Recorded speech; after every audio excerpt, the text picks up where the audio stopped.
Hello everyone and welcome back to my channel. So I am back with your lecture number 4 for business law, and today we are going to discuss about free consent. So let's start. Now, before discussing about free consent, let's see what do you mean by consent.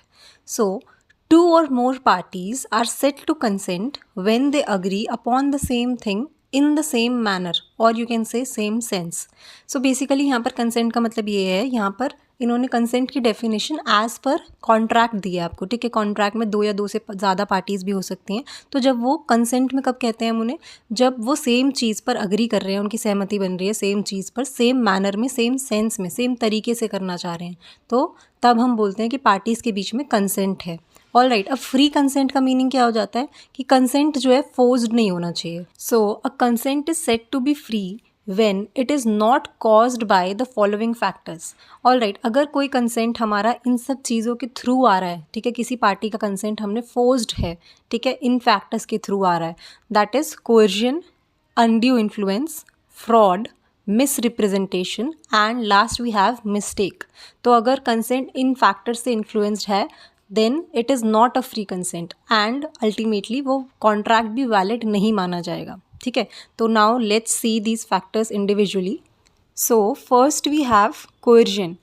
Coercion simply means forcing a person to enter into contract by committing or threatening to commit any act which is forbidden by law or unlawful detaining or threatening to detain the property of any person. Basically coercion का मतलब क्या है यहाँ पर कि जब हम किसी इंडिविजुअल को फोर्स कर कर एक कॉन्ट्रैक्ट में एंटर कराते हैं, अब वो कैसे फोर्स कर रहे हैं, इधर बाय थ्रेटनिंग, और हम उसकी प्रॉपर्टी को डिटेन कर लें, ठीक है, कब्जा कर लें प्रॉपर्टी पर, या फिर ऐसी धमकी दें, तो ये सब किस चीज़ में आ जाता है, कोएर्जन के अंदर। Now let us see the features of coercion. You can see the first feature, ये आपका पूरा पूरा डेफिनेशन से डिराइव हो रहा है। देखो, कमिटिंग और threatening to commit any act forbidden by IPC. All right, तो इसका एग्जाम्पल देखो आप, A threatens to kill B son if he doesn't sell his house to A. All right, B agrees, here the consent has been induced by coercion. तो यहाँ पर उसे consent तो मिला है ए का, बट किससे इंड्यूस होकर, कोएर्जन से, क्योंकि उसने उसे थ्रेटन किया तो उसको उसका कंसेंट मिला है। तो यहाँ पर ये एक वैलिड कॉन्ट्रैक्ट नहीं बनता बिकॉज यहाँ पर फ्री कंसेंट नहीं था। ऐसी सेकेंड फीचर देखो आप, अनलॉफुल डिटेनिंग और threatening to detain any property. It says where a person unlawfully detains और threatens to detain any property, he is applying coercion. इसमें एग्जाम्पल गिवन है, A consigner of goods consigned goods to B, that is the consignee, through a railway company. अब railway company refused to hand over the goods to B unless he paid illegal charges. उसने illegal charges मांगे company ने कि जब तक आप हमें ये चार्जेस पे नहीं करेंगे तब तक हम आपको आपका सामान नहीं देंगे. Now B paid these charges under threat, क्योंकि उसे धमकी मिली इसलिए उसने वो पे कर दिया. यहाँ पर बी है, एंटाइटल्ड है कि वो रिकवर कर सकता है ये charges from the railway company. कैसे? उसको सू करके रेलवे कंपनी को, क्योंकि उसके साथ गलत हुआ है, थ्रेटन करके उससे एक्स्ट्रा चार्जेस लिए गए हैं. Now your third feature says that the coercion may be directed at any person and not necessarily at the other party of the agreement. Basically coercion ज़रूरी नहीं है हमने जो हमारी सामने वाली पार्टी है उसी के थ्रू डायरेक्ट किया है, नहीं, ऐसा भी हो सकता है कोई थर्ड पार्टी इन्वॉल्व हो, हम उसके लिए धमकी दे रहे हैं रिलेट करके. तो यहाँ पर आप एग्जाम्पल देखो, A threatens to kill C, that is B's wife, if B doesn't sell his property to A. B agrees to sell the property. So basically here the threat was directed towards B, but it was done through C, his wife. Alright, now the last feature, very simple feature, coercion must be done with the objective of inducing any person to enter into a contract. जो आपने डराया धमकाया उसके पीछे का purpose ये होना चाहिए, इंटेंशन ये होना चाहिए कि आप उसको सामने वाले इंडिविजुअल को कॉन्ट्रैक्ट में एंटर करने के लिए फोर्स कर रहे हो. Alright, so that was coercion. Now let us come to the second feature. We have undue influence. Now in undue influence, relationship plays a major role. इसमें जो दो पार्टीज़ हैं आपकी, उनके बीच का जो रिलेशनशिप है, दैट्स द मेन बेसिस. उसकी वजह से एक इंडिविजुअल दूसरे इंडिविजुअल को इतना ज़्यादा इन्फ्लुएंस कर पा रहा है कि वो उसे कॉन्ट्रैक्ट में एंटर करा सके, and that too for gaining an unfair advantage. Alright, so let's see the definition. A contract is said to be induced by undue influence where the relations subsisting between the parties are such that one of the party is in a position to dominate, ठीक है, the will of the other and he uses that position to obtain an unfair advantage over the other. All right, जो मैंने समझाया वही चीज़ है. Then section 16 subsection 2 provides that a person is deemed to be in a position to dominate the other party. So basically this section 16 subsection 2 gives us 3 situations जिसके अंदर एक individual दूसरे इंडिविजुअल पर डोमिनेंस होल्ड करता है. All right, तो 3 situations कौन सी हैं हमारी? First, where he holds a real और apparent authority over the other. Example क्या हो सकता है इसमें? Relationship of superiors and subordinate, ठीक है, बॉस और employee. Then second, where he stands in a fiduciary relationship to the other. Fiduciary relationship कौन सा? मतलब for example relationship of a religious guru and disciple. Disciple you can say चेला, गुरु और चेला का जो रिलेशनशिप होता है उसे हम बोलते हैं, ठीक है, फिड्यूशियरी रिलेशनशिप के अंदर आता है वो. Then third, where he makes a contract with a person whose mental capacity is temporarily or permanently affected by age, illness और डिस्ट्रेस. ठीक है, आपने एक ऐसे इंडिविजुअल के साथ कॉन्ट्रैक्ट किया है जिसकी मेंटल कैपेसिटी टेम्परेरली या फिर परमानेंटली अफेक्टेड है एज फैक्टर से, या वो बीमार रहता है इस वजह से, या फिर मेंटली केपेबल नहीं है. ठीक है, for example an old man was induced by his neighbour to pay an unreasonable sum for helping him during his illness. All right, एक नेबर था, एक ओल्ड मैन है, उसको अगर ज़रूरत पड़ी अपने टाइम पे उसने उसकी हेल्प ली नेबर की. देन नेबर ने उसको इंड्यूस करा, इतना इन्फ्लुएंस करा, अनड्यू इन्फ्लुएंस अपनाकर कि उससे एक अनरीजनेबल अमाउंट ले लिया इस चीज़ के लिए. All right, so that is the third feature. Now let us come to the third heading. We have fraud. अब फ्रॉड टर्म अपने आप में सेल्फ एक्सप्लेनेटरी है आप लोगों के लिए, but let us see the definition. So fraud is basically an intentional misrepresentation of material facts made by one person to another for the purpose of inducing the other party to enter into a contract. All right, तो आपने intentionally misrepresent किया है कुछ material facts को ताकि आप सामने वाले individual को enter करा सकें contract में. All right, fraud बहुत ही simple सा concept है. ठीक है, इसके features हैं. First feature कहता है there must be a false representation of a fact, जो हमने इसकी definition में पढ़ा. Example देखो, in order to sell his watch, A tells B that it was made in Canada. B buys the watch. Now A is guilty of fraud. All right, उसने misrepresent किया है fact को.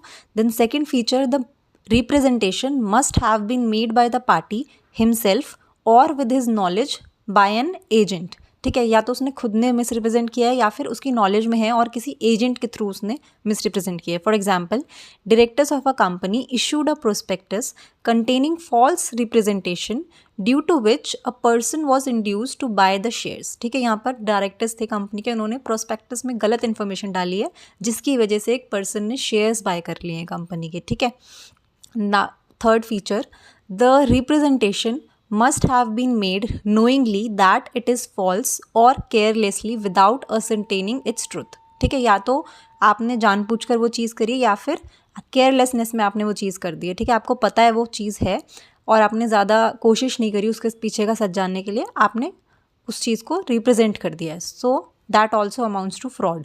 Fourth feature, the intention behind the fraud must be to deceive the other party. All right, ठीक है, धोखा देने के लिए.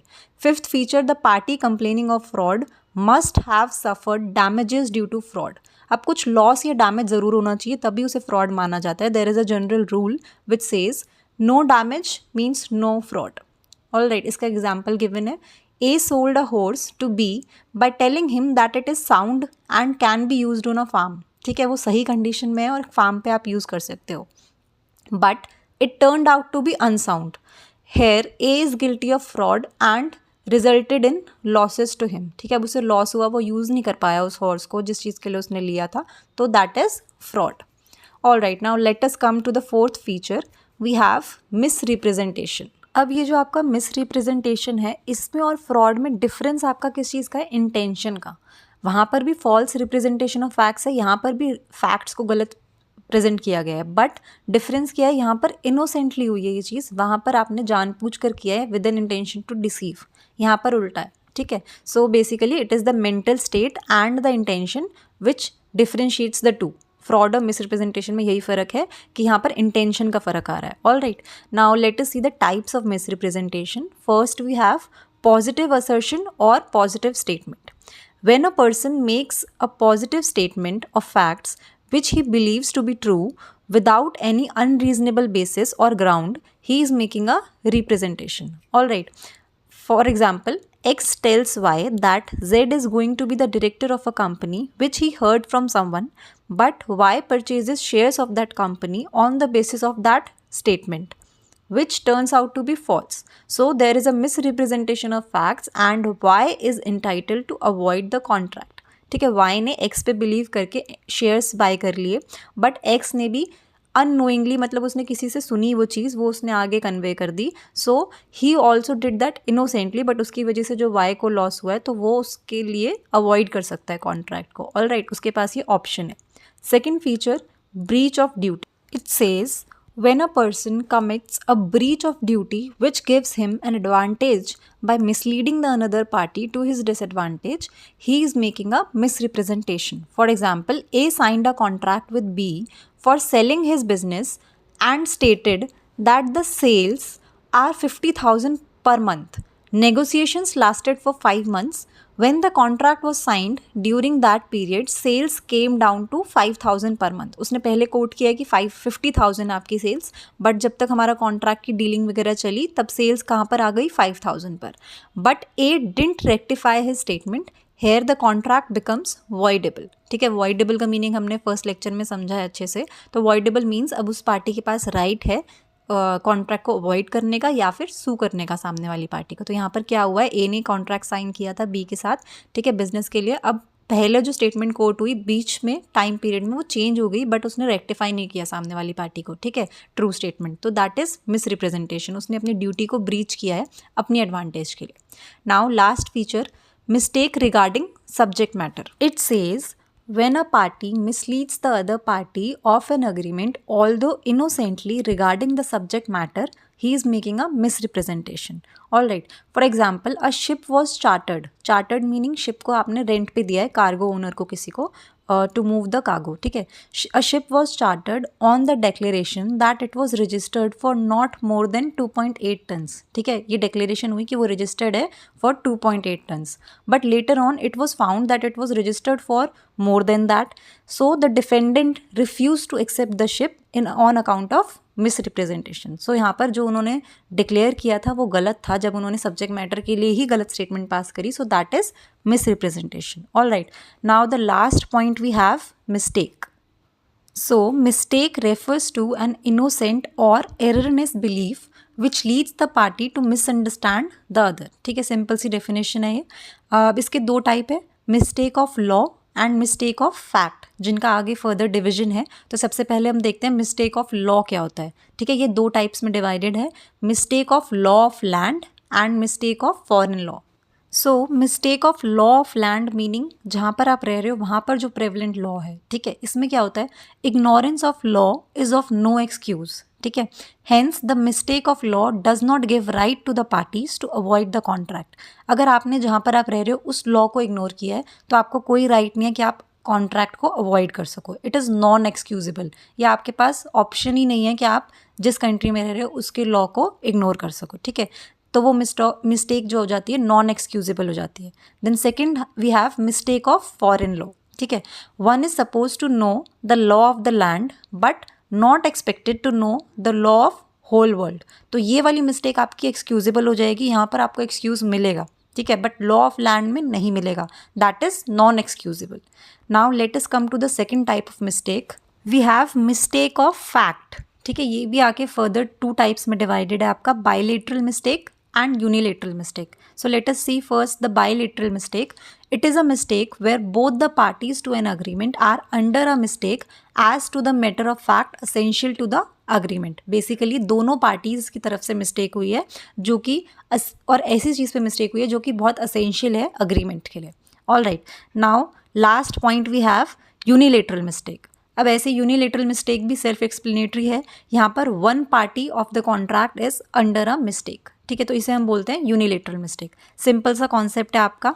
ठीक है, And on the last slide, I also have some practical questions for you, just for a better understanding. You just have to mention true or false. Simple से 4 statements है आपके पास, आपको सिर्फ true and false करना है, ठीक है? So do comment in the comment section, what do you feel about the following statements? Alright, so I'll be back with your lecture number 5. Till then, please subscribe to the channel, like the videos, and do share your feedback in the comment section. Thank you so much.